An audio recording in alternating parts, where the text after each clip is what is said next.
Brief History of English and American Literature by Henry A. Beers. Part I, Chapter 7. From the French Revolution to the Death of Scott, 1789 to 1832. The burst of creative activity at the opening of the 19th century has but one parallel in English literary history, namely, the somewhat similar flowering out of the national genius in the time of Elizabeth and the first two Stuart kings. The later age gave birth to no supreme poets like Shakespeare and Milton. It produced no Hamlet and no Paradise Lost, but it offers a greater number of important writers, a higher average of excellence, and a wider range and variety of literary work than any preceding era.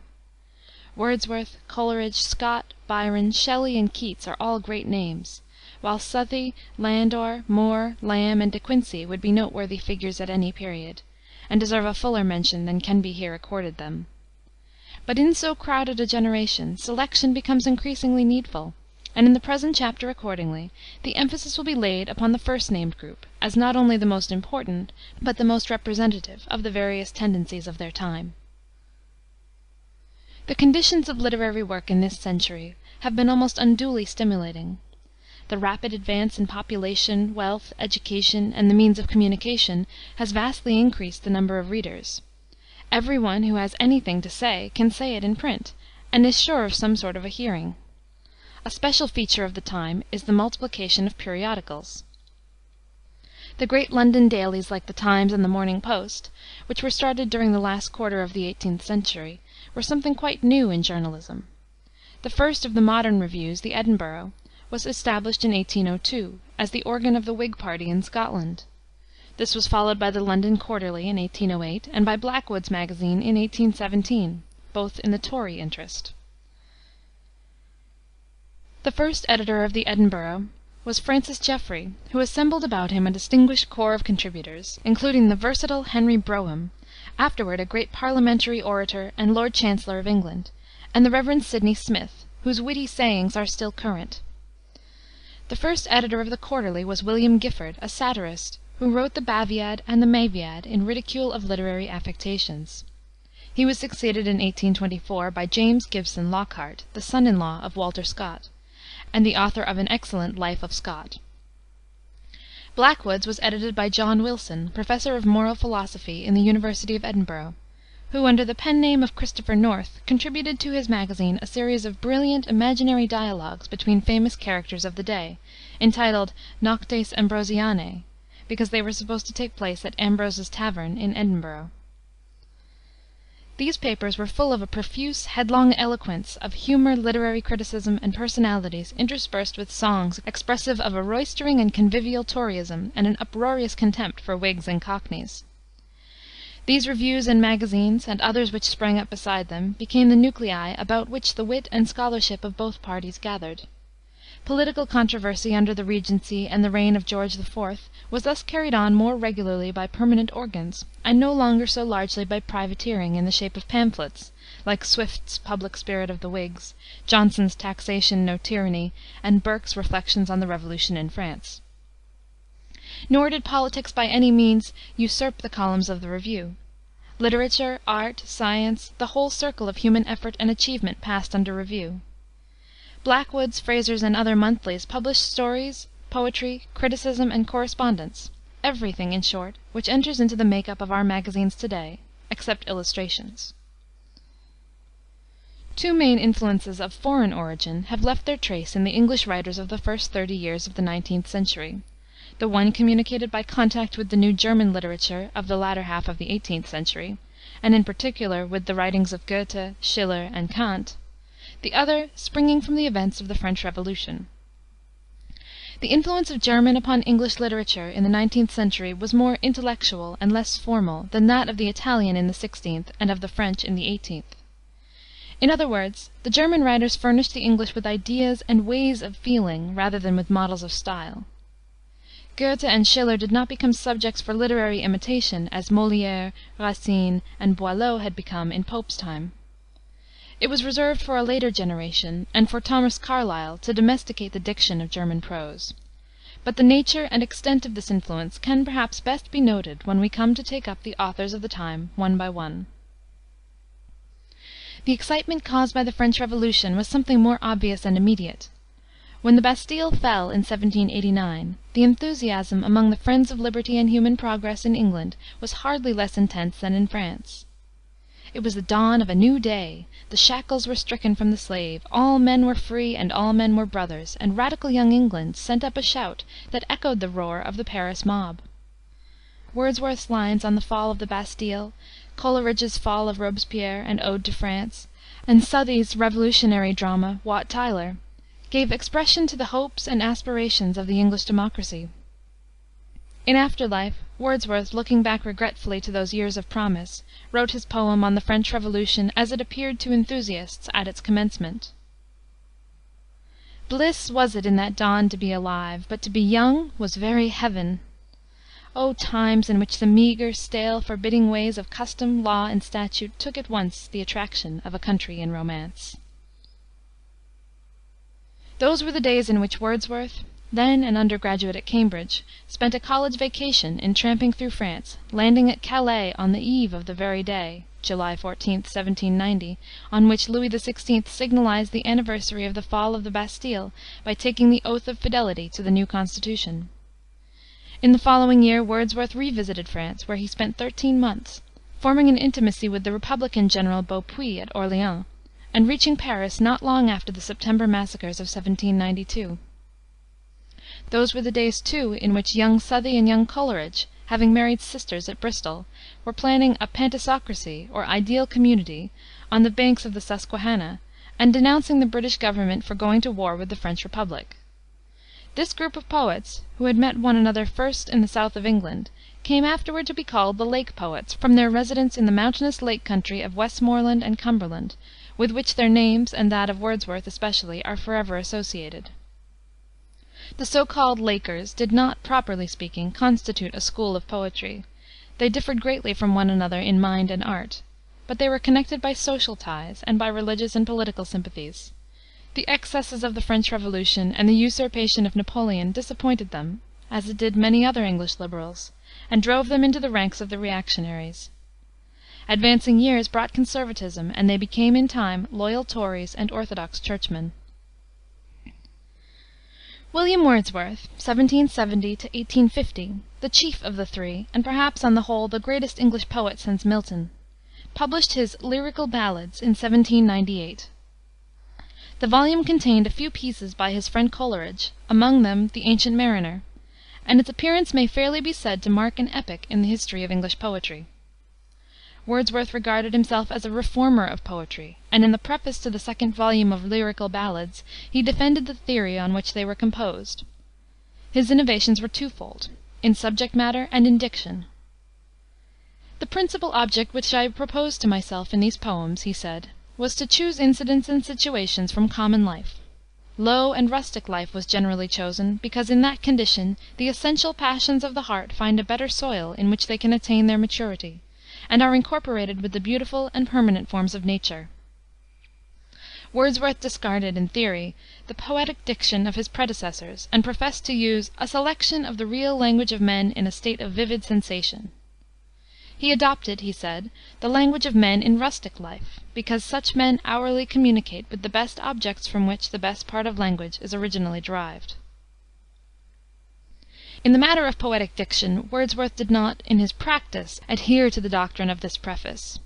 Many of his most admired poems, such as the Lines Written Near Tintern Abbey, the great ode on the Intimations of Immortality, the Sonnets, and many parts of his longest poems, the Excursion and the Prelude, deal with philosophic thought and highly intellectualized emotions. In all of these, and in many others, the language is rich, stately, involved, and as remote from the real language of Westmoreland shepherds as is the epic blank verse of Milton. On the other hand, in those of his poems which were consciously written in illustration of his theory, the affectation of simplicity, coupled with a defective sense of humor, sometimes led him to the selection of vulgar and trivial themes, and the use of language which is bald, childish, or even ludicrous. His simplicity is too often the simplicity of Mother Goose, rather than of Chaucer. Instances of this occur in such poems as Peter Bell, The Idiot Boy, Goody Blake and Harry Gill, Simon Lee, and The Wagoner.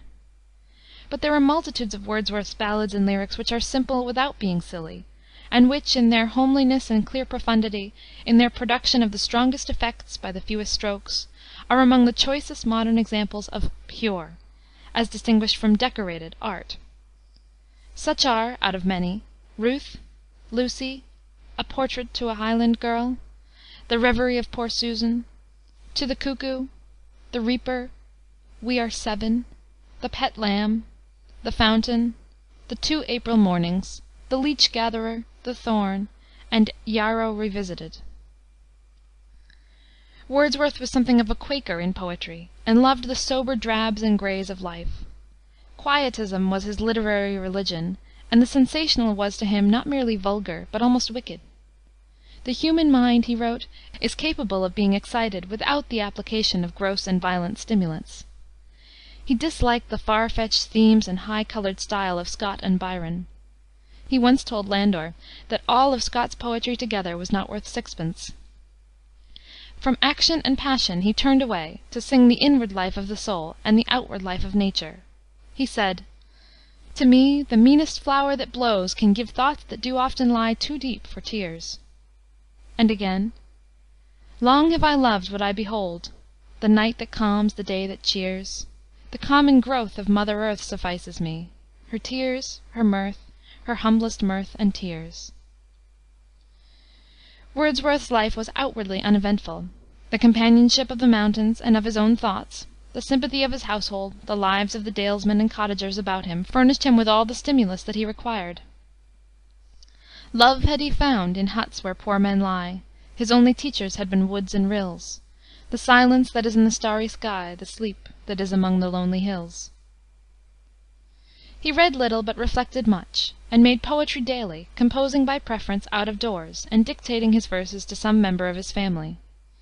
His favorite amanuensis was his sister Dorothy, a woman of fine gifts, to whom Wordsworth was indebted for some of his happiest inspirations. She was the subject of the poem beginning "Her eyes are wild," and her charming Memorials of a Tour in the Scottish Highlands records the origin of many of her brother's best poems. Throughout life Wordsworth was remarkably self-centered. The ridicule of the reviewers, against which he gradually made his way to public recognition, never disturbed his serene belief in himself, or in the divine message which he felt himself commissioned to deliver. He was a slow and serious person, a preacher as well as a poet, with a certain rigidity, not to say narrowness, of character. That plastic temperament which we associate with poetic genius Wordsworth either did not possess, or it hardened early. Whole sides of life were beyond the range of his sympathies. He touched life at fewer points than Byron and Scott, but touched it more profoundly. It is to him that we owe the phrase plain living and high thinking, as also a most noble illustration of it in his own practice. His was the wisest and deepest spirit among the English poets of his generation, though hardly the most poetic. He wrote too much, and attempting to make every petty incident or reflection the occasion of a poem, he finally reached the point of composing verses on seeing a harp in the shape of a needle-case, and on other themes more worthy of Mrs. Sigourney. In parts of his long blank verse poems, The Excursion, 1814, and the Prelude, which was printed after his death in 1850, though finished as early as 1806, the poetry wears very thin, and its place is taken by prosaic, tedious didacticism. These two poems were designed as portions of a still more extended work, The Recluse, which was never completed. The Excursion consists mainly of philosophical discussions on nature and human life between a schoolmaster, a solitary, and an itinerant peddler. The Prelude describes the development of Wordsworth's own genius. In parts of The Excursion the diction is fairly Shakesperian. The good die first, and they whose hearts are dry as summer dust burn to the socket. A passage not only beautiful in itself, but dramatically true, in the mouth of the bereaved mother who utters it, to that human instinct which generalizes a private sorrow into a universal law. Much of the Prelude can hardly be called poetry at all, yet some of Wordsworth's loftiest poetry is buried among its dreary wastes, and now and then, in the midst of commonplaces, comes a flash of Miltonic splendor, like "Golden cities 10 months' journey deep among Tartarian wilds." Wordsworth is, above all things, the poet of nature. In this province he was not without forerunners. To say nothing of Burns and Cowper, There was George Crabbe, who had published his Village in 1783, 15 years before the Lyrical Ballads, and whose last poem, Tales of the Hall, came out in 1819, 5 years after the Excursion. Byron called Crabbe "Nature's sternest painter and her best." He was a minutely accurate delineator of the harsher aspects of rural life. He photographs a gypsy camp, a common with its geese and donkey, a salt marsh, a shabby village street, or tumble-down manse. But neither Crabbe nor Cowper has the imaginative lift of Wordsworth, the light that never was on sea or land, the consecration and the poet's dream. In a note on a couplet in one of his earliest poems, descriptive of an oak tree standing dark against the sunset, Wordsworth says, "I recollect distinctly the very spot where this struck me. The moment was important in my poetical history, for I date it from my consciousness of the infinite variety of natural appearances which had been unnoticed by poets of any age or country, and I made a resolution to supply, in some degree, the deficiency."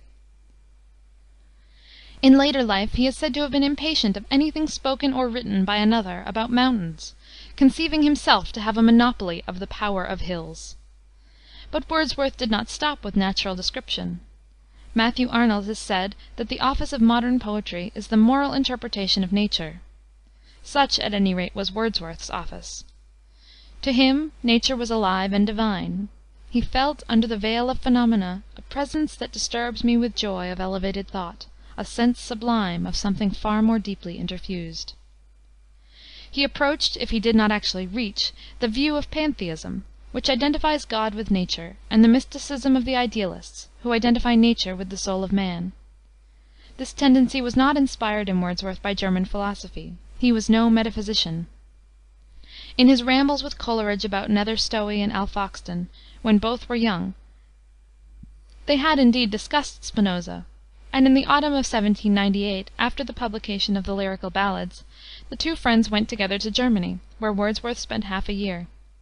But the literature and philosophy of Germany made little direct impression upon Wordsworth. He disliked Goethe, and he quoted with approval the saying of the poet Klopstock, whom he met at Hamburg, that he placed the romanticist Burger above both Goethe and Schiller. It was through Samuel Taylor Coleridge, 1772 1834, who was preeminently the thinker among the literary men of his generation, that the new German thought found its way into England. During the 14 months which he spent in Germany, chiefly at Ratsburg and Göttingen, he had familiarized himself with the transcendental philosophy of Immanuel Kant and of his continuators, Fichte and Schelling, as well as with the general literature of Germany. On his return to England he published, in 1800, a free translation of Schiller's Wallenstein, and through his writings, and more especially through his conversations, he became the conductor by which German philosophic ideas reached the English literary class. Coleridge described himself as being from boyhood a bookworm and a day-dreamer. He remained through life an omnivorous, though unsystematic, reader.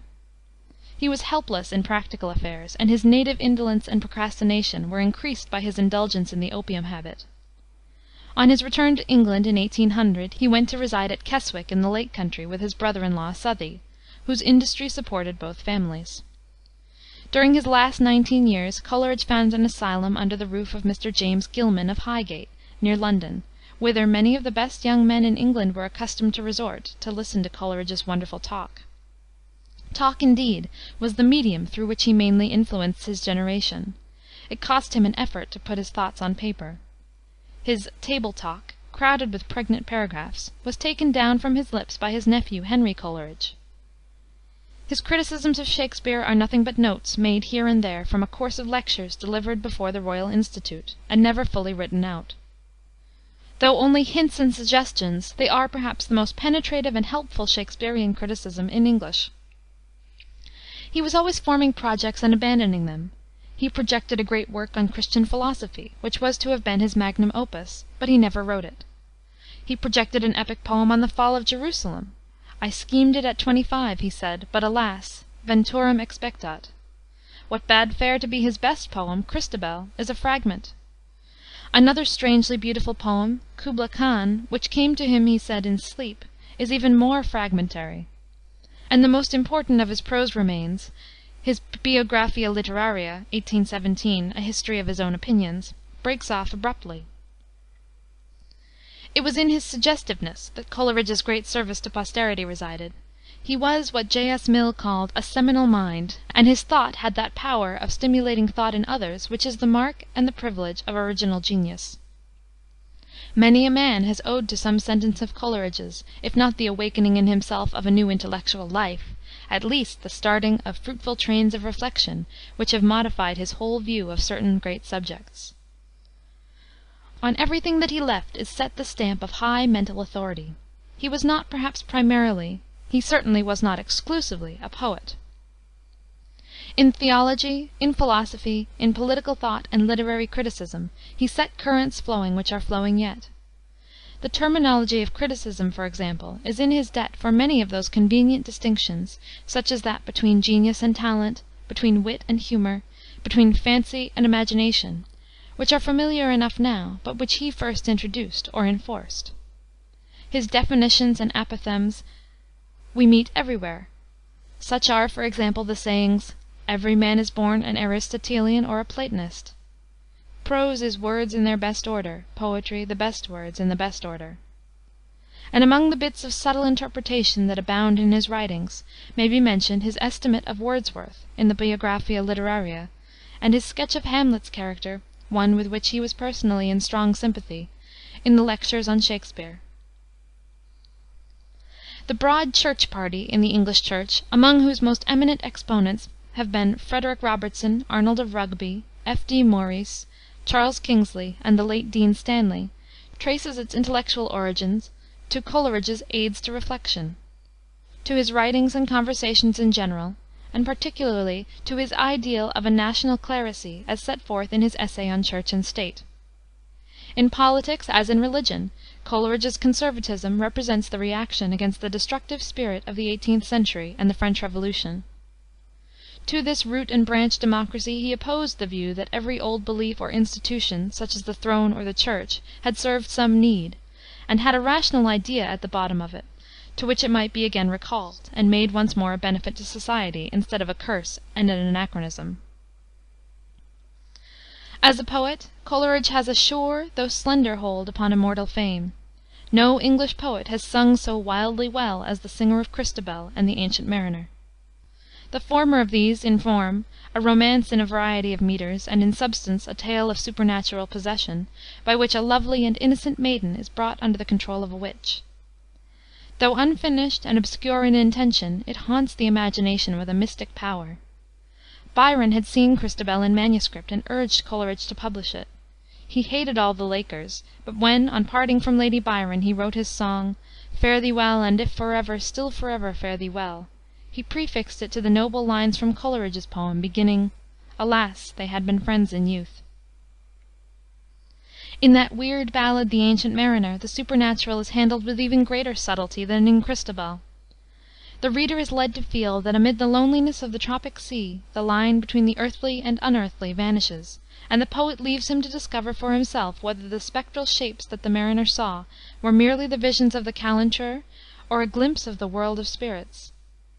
Coleridge is one of our most perfect metrists. The poet Swinburne, than whom there can be no higher authority on this point, though he is rather given to exaggeration, pronounces Kubla Khan, for absolute melody and splendor, the first poem in the language. Robert Southey, the third member of this group, was a diligent worker and one of the most voluminous of English writers. As a poet he was lacking in inspiration, and his big Oriental epics, Thalaba, 1801, and The Curse of Kehama, 1810, are little better than waxwork. Of his numerous works in prose, the Life of Nelson is perhaps the best, and is an excellent biography. Several other authors were more or less closely associated with the Lake poets by residence or social affiliation. John Wilson, the editor of Blackwoods, lived for some time, when a young man, at Elleray, on the banks of the Windermere. He was an athletic man of outdoor habits, an enthusiastic sportsman, and a lover of natural scenery.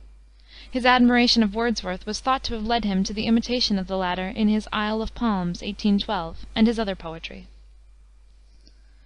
One of Wilson's companions in his mountain walks was Thomas de Quincy, who had been led by his reverence for Wordsworth and Coleridge to take up his residence in 1808 at Grasmere, where he occupied for many years the cottage from which Wordsworth had removed to Allan Bank. De Quincey was a shy, bookish little man of erratic, nocturnal habits, who impresses one personally as a child of genius, with a child's helplessness and a child's sharp observation. He was, above all things, a magazinist. All his writings, with one exception, appeared first in the shape of contributions to periodicals. And his essays, literary criticisms, and miscellaneous papers are exceedingly rich and varied. The most famous of them was his Confessions of an English Opium Eater, published as a serial in the London Magazine in 1821. He had begun to take opium as a cure for the toothache when a student at Oxford, where he resided from 1803 to 1808. By 1816 he had risen to 8,000 drops of laudanum a day. For several years after this he experienced the acutest misery, and his will suffered an entire paralysis. In 1821 he succeeded in reducing his dose to a comparatively small allowance, and in shaking off his torpor so as to become capable of literary work. The most impressive effect of the opium habit was seen in his dreams, in the unnatural expansion of space and time, and the infinite repetition of the same objects. His sleep was filled with dim, vast images, measureless cavalcades deploying to the sound of orchestral music, an endless succession of vaulted halls, with staircases climbing to heaven, up which toiled eternally the same solitary figure. Then came sudden alarms, hurrying to and fro, trepidations of innumerable fugitives, darkness and light, tempest and human faces. Many of De Quincey's papers were autobiographical, but there is always something baffling in these reminiscences. In the interminable wanderings of his pen, for which, perhaps, opium was responsible, he appears to lose all trace of facts or of any continuous story.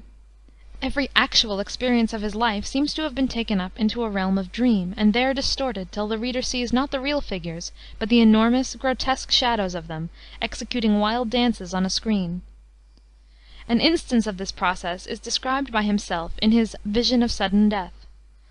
But his unworldliness and faculty of vision-seeing were not inconsistent with the keenness of judgment and the justness and delicacy of perception displayed in his biographical sketches of Wordsworth, Coleridge, and other contemporaries, in his critical papers on Pope, Milton, Lessing, Homer, and the Homeridae, his essay on Style, and his brief appraisal of the Greek literature.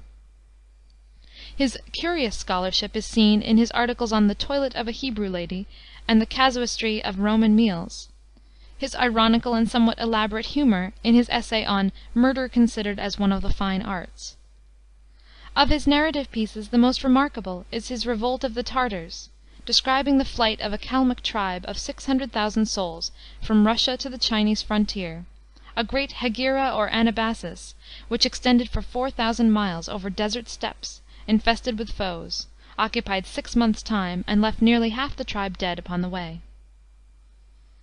The subject was suited to De Quincey's imagination. It was like one of his own opium visions, and he handled it with a dignity and force which makes the history not altogether unworthy of comparison with Thucydides's great chapter on the Sicilian expedition.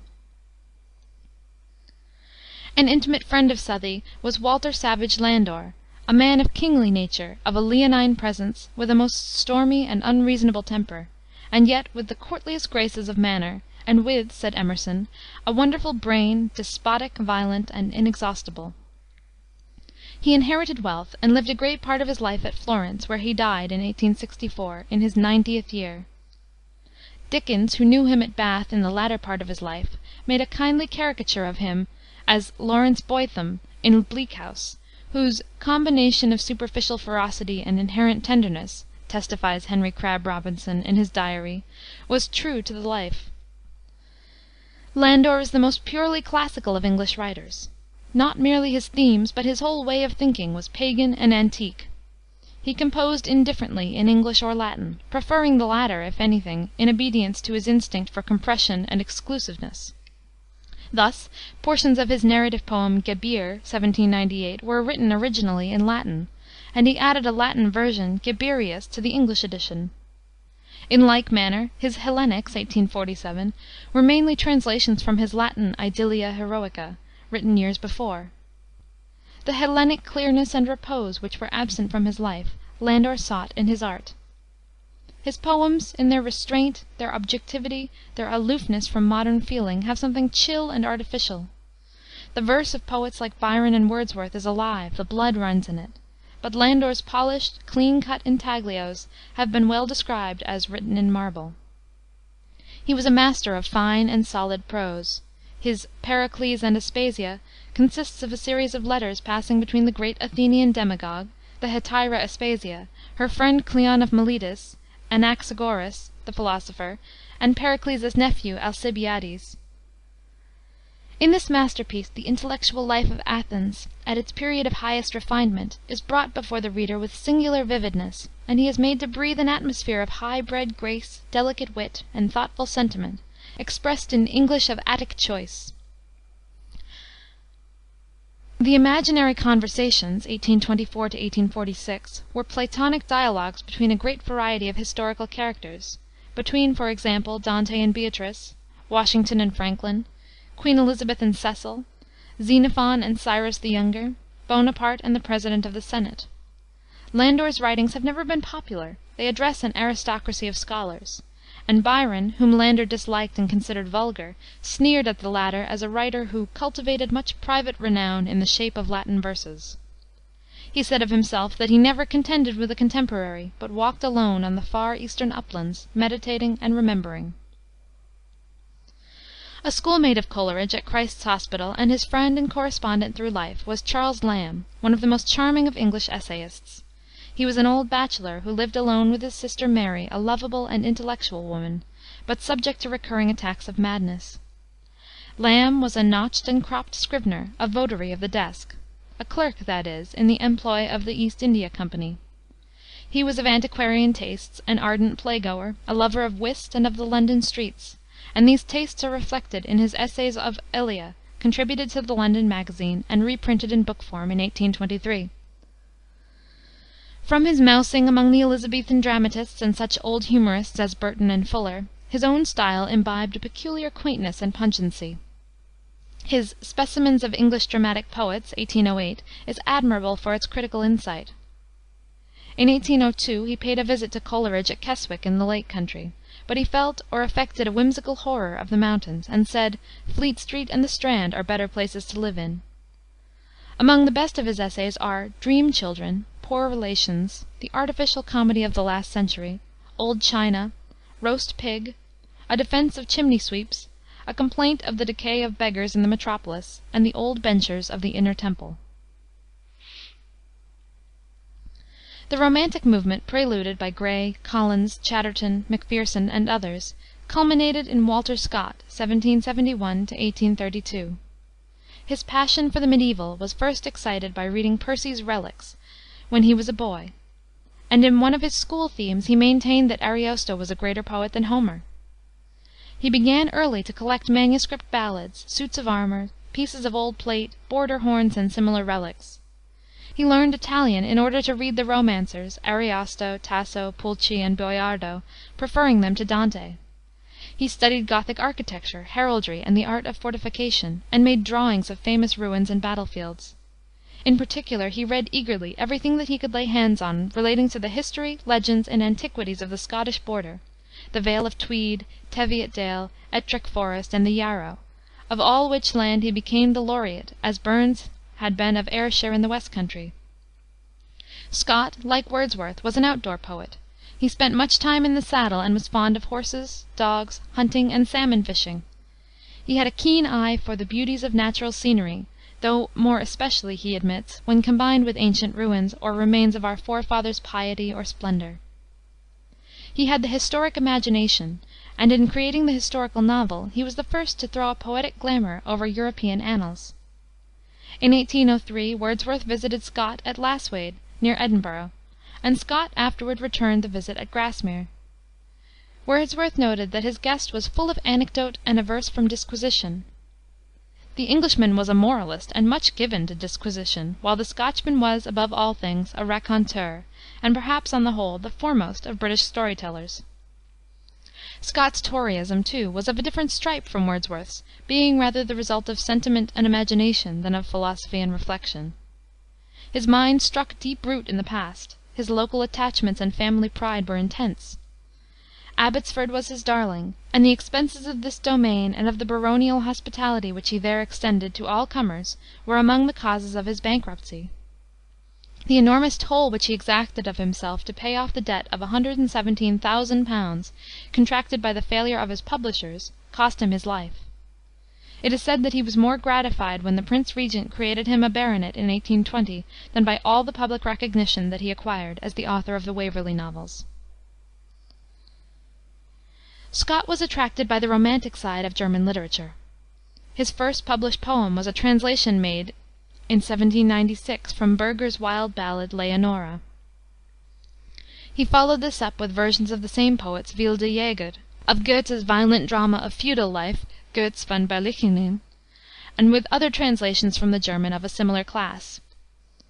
On his horseback trips through the border, where he studied the primitive manners of the Liddesdale people, and took down old ballads from the recitation of ancient dames and cottagers, he amassed the materials for his Minstrelsy of the Scottish Border, 1802. But the first of his original poems was the Lay of the Last Minstrel, published in 1805, and followed in quick succession by Marmion, The Lady of the Lake, Rokeby, The Lord of the Isles, and a volume of ballads and lyrical pieces, all issued during the years 1806 to 1814. The popularity won by this series of metrical romances was immediate and widespread. Nothing so fresh or so brilliant had appeared in English poetry for nearly 2 centuries. The reader was hurried along through scenes of rapid action, whose effect was heightened by wild landscapes and picturesque manners. The pleasure was a passive one. There was no deep thinking to perplex, no subtler beauties to pause on. The feelings were stirred pleasantly, but not deeply. The effect was on the surface. The spell employed was novelty, or, at most, wonder, and the chief emotion aroused was breathless interest in the progress of the story. Carlyle said that Scott's genius was in extenso rather than in intenso, and that its great praise was its healthiness. This is true of his verse, but not altogether so of his prose, which exhibits deeper qualities. Some of Scott's most perfect poems, too, are his shorter ballads, like Jock a Hazeldene and Proud Maisie is in the Woods, which have a greater intensity and compression than his metrical tales.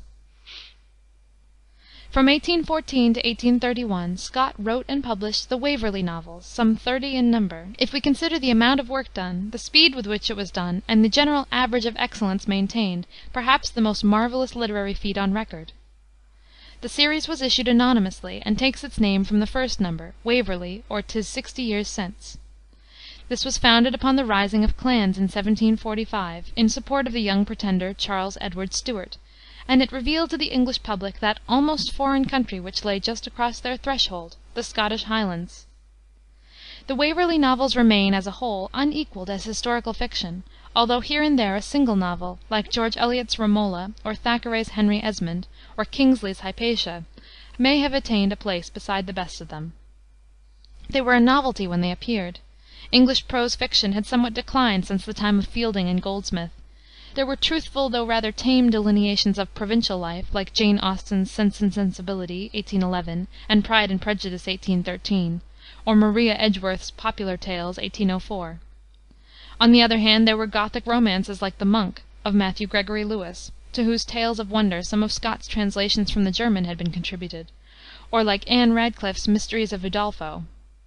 The great original of this school of fiction was Horace Walpole's Castle of Otranto, 1765, an absurd tale of secret trap-doors, subterranean vaults, apparitions of monstrous mailed figures in colossal helmets, pictures that descended from their frames, and hollow voices that proclaim the ruin of ancient families. Scott used the machinery of romance, but he was not merely a romancer, or a historical novelist even, and it is not, as Carlyle implies, the buff belts and jerkins which principally interest us in his heroes.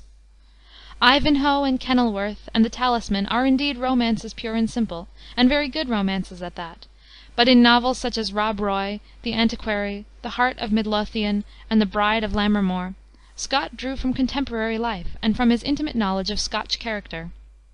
The story is there, with its entanglement of plot and its exciting adventures, but there are also, as truly as in Shakspere, though not to the same degree, the observation of life, the knowledge of men, the power of dramatic creation. No writer awakens in his readers a warmer personal affection than Walter Scott, the brave, honest, kindly gentleman, the noblest figure among the literary men of his generation. Another Scotch poet was Thomas Campbell, whose Pleasures of Hope, 1799, was written in Pope's couplet, and in the stilted diction of the 18th century. Gertrude of Wyoming, 1809, a long narrative poem in Spenserian stanza, is untrue to the scenery and life of Pennsylvania where the scene is laid. But Campbell turned his rhetorical manner and his clanking martial verse to fine advantage in such pieces as Hohenlinden, Ye Mariners of England, and the Battle of the Baltic. These have the true lyric fire and rank among the best English war songs. When Scott was asked why he had left off writing poetry, he answered, "Byron bet me." George Gordon Byron (1788 1824) was a young man of 24 when, on his return from a 2 years' sauntering through Portugal, Spain, Albania, Greece, and the Levant, he published in the first 2 cantos of Childe Harold (1812) a sort of poetic itinerary of his experiences and impressions. The poem took, rather to its author's surprise, who said that he woke one morning and found himself famous. Childe Harold opened a new field to poetry, the romance of travel, the picturesque aspects of foreign scenery, manners, and costumes. It is instructive of the difference between the 2 ages, in poetic sensibility to such things, to compare Byron's glowing imagery with Addison's tame Letter from Italy, written a century before. Childe Harold was followed by a series of metrical tales, the Giaour, the Bride of Abydos, the Corsair, Lara, the Siege of Corinth, Parisina, and Prisoner of Chillon, all written in the years 1813 to 1816. These poems at once took the place of Scott's in popular interest, dazzling a public that had begun to weary of chivalry romances, with pictures of Eastern life, with incidents as exciting as Scott's, descriptions as highly colored, and a much greater intensity of passion. So far as they depended for their interest upon the novelty of their accessories, the effect was a temporary one.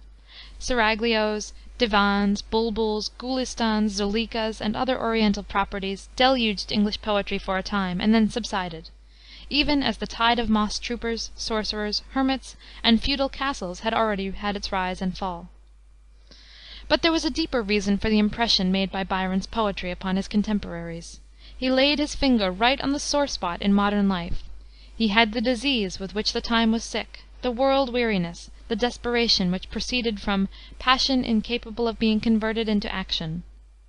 We find this tone in much of the literature which followed the failure of the French Revolution and the Napoleonic Wars. From the irritations of that period, the disappointment of high hopes from the future of the race, the growing religious disbelief, and the revolt of democracy and free thought against conservative reaction, sprang what Southey called the Satanic school, which spoke its loudest word in Byron. Titanic is the better word, for the rebellion was not against God, but Jupiter, that is, against the state, church, and society of Byron's day, against George III., the Tory cabinet of Lord Castlereagh, the Duke of Wellington, the bench of bishops, London gossip, the British Constitution, and British cant. In these poems of Byron, and in his dramatic experiments, Manfred and Cain, there is a single figure, the figure of Byron under various masks, and one pervading mood, a restless and sardonic gloom, a weariness of life, a love of solitude, a melancholy exaltation in the presence of the wilderness and the sea. Byron's hero is always represented as a man originally noble, whom some great wrong, by others, or some mysterious crime of his own, has blasted and embittered, and who carries about the world a seared heart and a somber brow. Harold, who may stand as a type of all his heroes, has run through sin's labyrinth, and feeling the fullness of satiety, is drawn abroad to roam the wandering exile of his own dark mind. The loss of a capacity for pure, unjaded emotion is the constant burden of Byron's lament. No more, no more, oh, never more on me the freshness of the heart shall fall like dew. And again, oh, could I feel as I have felt, or be what I have been, or weep as I could once have wept o'er many a vanished scene. As springs in deserts found seem sweet, all brackish though they be, so, midst the withered waste of life, those tears would flow to me. This mood was sincere in Byron, but by cultivating it and posing too long in one attitude, he became self-conscious and theatrical, and much of his serious poetry had a false ring. His example infected the minor poetry of the time, and it was quite natural that Thackeray, who represented a generation that had a very different ideal of the heroic, should be provoked into describing Byron as a big, sulky dandy. Byron was well fitted by birth and temperament to be the spokesman of this fierce discontent. He inherited from his mother a haughty and violent temper, and profligate tendencies from his father. He was, through life, a spoiled child whose main characteristic was wilfulness. He liked to shock people by exaggerating his wickedness, or by perversely maintaining the wrong side of a dispute. But he had traits of bravery and generosity. Women loved him, and he made strong friends. There was a careless charm about him which fascinated natures as unlike each other as Shelley and Scott. By the death of the fifth Lord Byron without issue, Byron came into a title and estates at the age of 10. Though a liberal in politics, he had aristocratic feelings, and was vain of his rank as he was of his beauty. He was educated at Harrow and at Trinity College, Cambridge, where he was idle and dissipated, but did a great deal of miscellaneous reading. He took some of his Cambridge set, Hobhouse, Matthews, and others, to Newstead Abbey, his ancestral seat, where they filled the ancient cloisters with eccentric orgies. Byron was strikingly handsome. His face had a spiritual paleness and a classic regularity, and his dark hair curled closely to his head. A deformity in one of his feet was a mortification to him, though it did not greatly impair his activity, and he prided himself on his powers as a swimmer. In 1815, when at the height of his literary and social éclat in London, he married. In February of the following year he was separated from Lady Byron and left England forever, pursued by the execrations of outraged respectability. In this chorus of abuse there was mingled a share of cant, but Byron got, on the whole, what he deserved. From Switzerland, where he spent a summer by Lac la Main with the Shelleys, from Venice, Ravenna, Pisa, and Rome, scandalous reports of his intrigues and his wild debaucheries were wafted back to England, and with these came poem after poem, full of burning genius, pride, scorn, and anguish, and all hurling defiance at English public opinion. The third and fourth cantos of Childe Harold, 1816 to 1818, were a great advance upon the first two, and contain the best of Byron's serious poetry. He has written his name all over the continent of Europe, and on 100 memorable spots has made the scenery his own. On the field of Waterloo, on the castled crag of Drachenfels, by the blue rushing of the arrowy Rhone, in Venice on the Bridge of Sighs, in the Colosseum at Rome, and among the isles of Greece, the tourist is compelled to see with Byron's eyes, and under the associations of his pilgrimage. In his later poems, such as Beppo, 1818, and Don Juan, 1819 to 1823, he passed into his second manner, a mocking cynicism gaining ground upon the somewhat stagey gloom of his early poetry, Mephistopheles gradually elbowing out Satan. Don Juan, though morally the worst, is intellectually the most vital and representative of Byron's poems. It takes up into itself most fully the life of the time, exhibits most thoroughly the characteristic alterations of Byron's mood, and the prodigal resources of wit, passion, and understanding, which, rather than imagination, were his prominent qualities as a poet. The hero, a graceless, amorous stripling, goes wandering from Spain to the Greek islands and Constantinople, thence to St. Petersburg, and finally to England. Everywhere his seductions are successful, and Byron uses him as a means of exposing the weakness of the human heart and the rottenness of society in all countries. In 1823, breaking away from his life of self-indulgence in Italy, Byron threw himself into the cause of Grecian liberty, which he had sung so gloriously in the Isles of Greece. He died at Missolonghi in the following year of a fever contracted by exposure and overwork.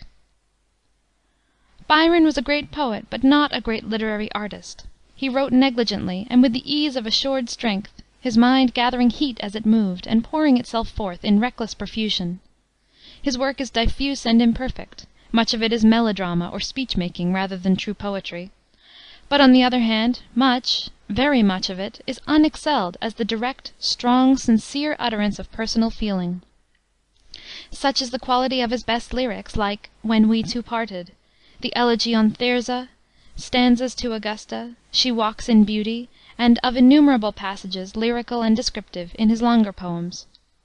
He had not the wisdom of Wordsworth, nor the rich and subtle imagination of Coleridge, Shelley, and Keats when they were at their best, but he had greater body and motive force than any of them. He is the strongest personality among English poets since Milton, though his strength was wasted by want of restraint and self-culture. In Milton the passion was there, but it was held in check by the will and the artistic conscience, made subordinate to good ends, ripened by long reflection, and finally uttered in forms of perfect and harmonious beauty. Byron's love of nature was quite different in kind from Wordsworth's. Of all English poets he has sung most lyrically of that national theme, the sea, as witness, among many other passages, the famous apostrophe to the ocean which closes Childe Harold, and the opening of the third canto in the same poem, "Once more upon the waters," etc. He had a passion for night and storm, because they made him forget himself. "Most glorious night, thou wert not sent for slumber. Let me be a sharer in thy fierce and far delight, a portion of the tempest and of thee." Byron's literary executor and biographer was the Irish poet Thomas Moore, a born song writer, whose Irish melodies, set to old native airs, are like Burns's, genuine, spontaneous, singing, and run naturally to music. Songs such as "The Meeting of the Waters," "The Harp of Tara," "Those Evening Bells," "The Light of Other Days," "Araby's Daughters," and "The Last Rose of Summer" were and still are popular favorites. Moore's Oriental romance, Lalla Rookh, 1817, is overladen with ornament and with a sugary sentiment that clogs the palate. He had the quick Irish wit, sensibility rather than passion, and fancy rather than imagination. Byron's friend, Percy Bysshe Shelley (1792 1822), was also in fiery revolt against all conventions and institutions, though his revolt proceeded not, as in Byron's case, from the turbulence of passions which brooked no restraint, but rather from an intellectual impatience of any kind of control. He was not, like Byron, a sensual man, but temperate and chaste. He was, indeed, in his life and in his poetry, as nearly a disembodied spirit as a human creature can be. The German poet Heine said that liberty was the religion of this century, and of this religion Shelley was a worshipper. His rebellion against authority began early. He refused to fag at Eton, and was expelled from Oxford for publishing a tract on the necessity of atheism. At 19 he ran away with Harriet Westbrook and was married to her in Scotland. 3 years later he deserted her for Mary Godwin, with whom he eloped to Switzerland. 2 years after this his first wife drowned herself in the Serpentine, and Shelley was then formally wedded to Mary Godwin. All this is rather startling in the bare statement of it, yet it is not inconsistent with the many testimonies that exist to Shelley's singular purity and beauty of character, testimonies borne out by the evidence of his own writings. Impulse with him took the place of conscience. Moral law, accompanied by the sanction of power, and imposed by outside authority, he rejected as a form of tyranny. His nature lacked robustness and ballast. Byron, who was at bottom intensely practical, said that Shelley's philosophy was too spiritual and romantic. Hazlitt, himself a radical, wrote of Shelley, "He has a fire in his eye, a fever in his blood, a maggot in his brain, a hectic flutter in his speech, which mark out the philosophic fanatic. He is sanguine complexioned and shrill voiced." It was, perhaps, with some recollection of this last mentioned trait of Shelley the man, that Carlyle wrote of Shelley the poet, that the sound of him was shrieky, and that he had filled the earth with an inarticulate wailing. His career as a poet began characteristically enough, with the publication while at Oxford of a volume of political rhymes, entitled Margaret Nicholson's Remains, Margaret Nicholson being the crazy woman who tried to stab George III. His boyish poem Queen Mab was published in 1813, Alastor in 1816, and The Revolt of Islam, his longest, in 1818, all before he was 21.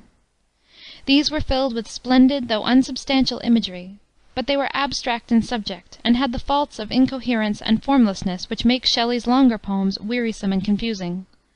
They sought to embody his social creed of perfectionism, as well as a certain vague, pantheistic system of belief in a spirit of love in nature and man, whose presence is a constant source of obscurity in Shelley's verse. In 1818 he went to Italy, where the last 4 years of his life were passed, and where, under the influences of Italian art and poetry, his writing became deeper and stronger. He was fond of yachting, and spent much of his time upon the Mediterranean. In the summer of 1822 his boat was swamped in a squall off the Gulf of Spezzia, and Shelley's drowned body was washed ashore, and burned in the presence of Byron and Leigh Hunt. The ashes were entombed in the Protestant cemetery at Rome with the epitaph Cor Cordium.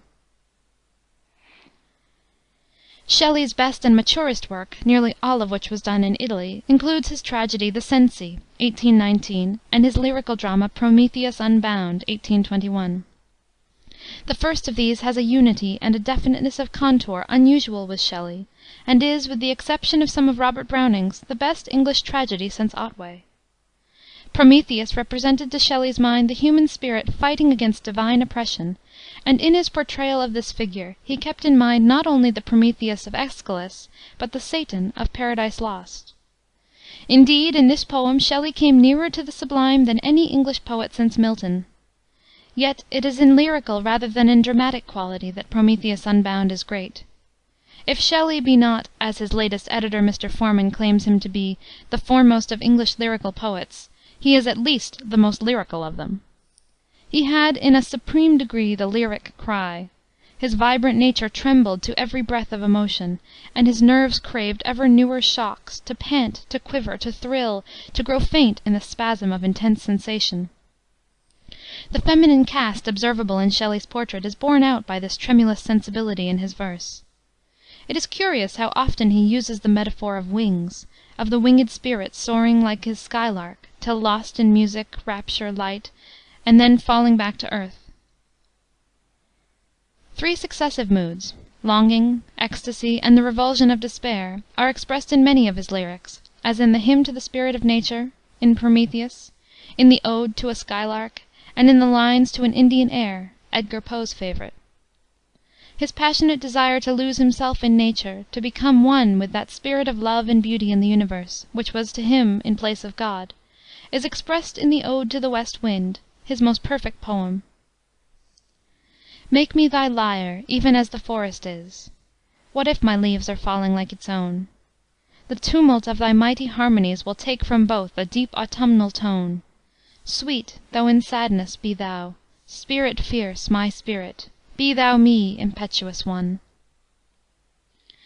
In the lyrical pieces already mentioned, together with Adonais, the lines written in the Euganean hills, Epipsychidion, stanzas written in dejection near Naples, A Dream of the Unknown, and many others, Shelley's lyrical genius reaches a rarer loveliness and more faultless art than Byron's ever attained, though it lacks the directness and momentum of Byron. In Shelley's longer poems, intoxicated with the music of his own singing, he abandons himself wholly to the guidance of his imagination, and the verse seems to go on of itself, like the enchanted boat in Alastor, with no one at the helm. Vision succeeds vision in glorious but bewildering profusion, ideal landscapes and cities of cloud pinnacled dim in the intense inane. These poems are like the waterfalls in the Yosemite, which, tumbling from a height of several thousand feet, are shattered into foam by the air and waved about over the valley. Very beautiful is this descending spray, and the rainbow dwells in its bosom. But there is no longer any stream, nothing but an iridescent mist. The word ethereal best expresses the quality of Shelley's genius. His poetry is full of atmospheric effects, of the tricks which light plays with the fluid elements of water and air, of stars, clouds, rain, dew, mist, frost, wind, the foams of the sea, the phases of the moon, the green shadows of waves, the shapes of flames, the golden lightning of the setting sun. Nature, in Shelley, wants homeliness and relief.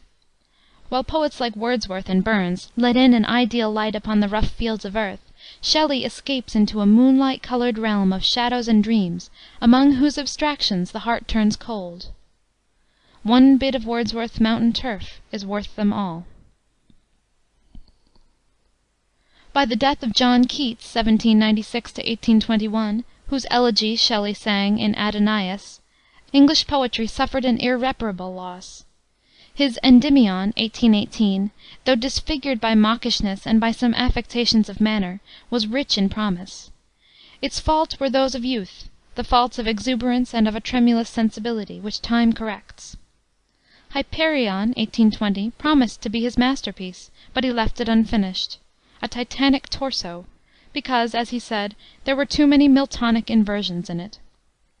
The subject was the displacement by Phoebus Apollo of the ancient sun god Hyperion, the last of the Titans who retained his dominion.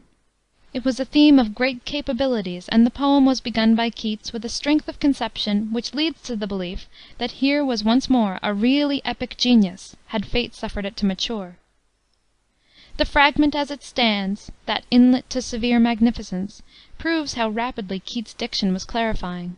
He had learned to string up his looser chords. There is nothing maudlin in Hyperion.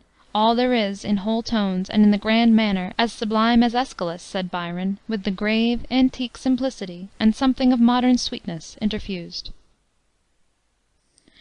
Keats's father was a groom in a London livery stable. The poet was apprenticed at 15 to a surgeon. At school he had studied Latin, but not Greek. He, who of all English poets had the most purely Hellenic spirit, made acquaintance with Greek literature and art only through the medium of classical dictionaries, translations, and popular mythologies, and later through the marbles and casts in the British Museum. His friend, the artist Haydon, lent him a copy of Chapman's Homer, and the impression that it made upon him he recorded in his sonnet on first looking into Chapman's Homer.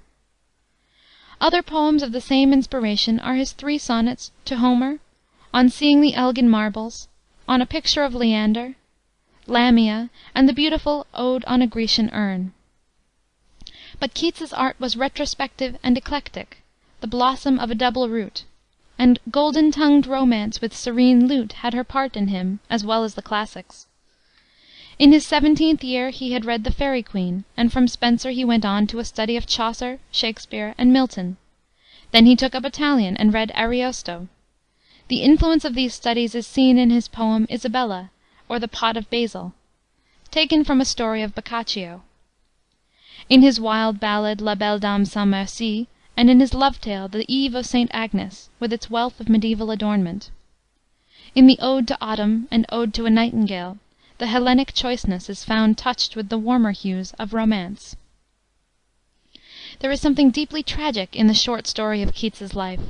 The seeds of consumption were in him. He felt the stirrings of a potent genius, but knew that he could not wait for it to unfold, but must die before high-piled books in charactery hold like rich garners the full-ripened grain. His disease was aggravated, possibly, by the stupid brutality with which the reviewers had treated Endymion, and certainly by the hopeless love which devoured him.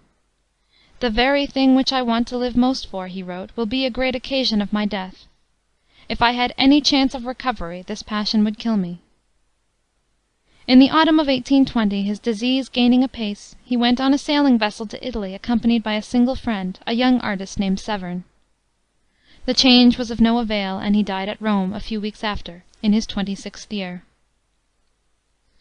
Keats was, above all things, the artist, with that love of the beautiful and that instinct for its reproduction which are the artist's divinest gifts. He cared little about the politics and philosophy of his day, and he did not make his poetry the vehicle of ideas. It was sensuous poetry, the poetry of youth and gladness. But if he had lived, and if, with wider knowledge of men and deeper experience of life, he had attained to Wordsworth's spiritual insight, and to Byron's power of passion and understanding, he would have become a greater poet than either. For he had a style, a natural magic, which only needed the chastening touch of a finer culture to make it superior to anything in modern English poetry, and to force us back to Milton or Shakspere for a comparison. His tombstone, not far from Shelley's, bears the inscription of his own choosing, "Here lies one whose name was writ in water." But it would be within the limits of truth to say that it is written in large characters on most of our contemporary poetry. Wordsworth, says Lowell, has influenced most the ideas of succeeding poets, Keats their forms. And he has influenced these out of all proportion to the amount which he left, or to his intellectual range, by virtue of the exquisite quality of his technique. End of Part 1, Chapter 7.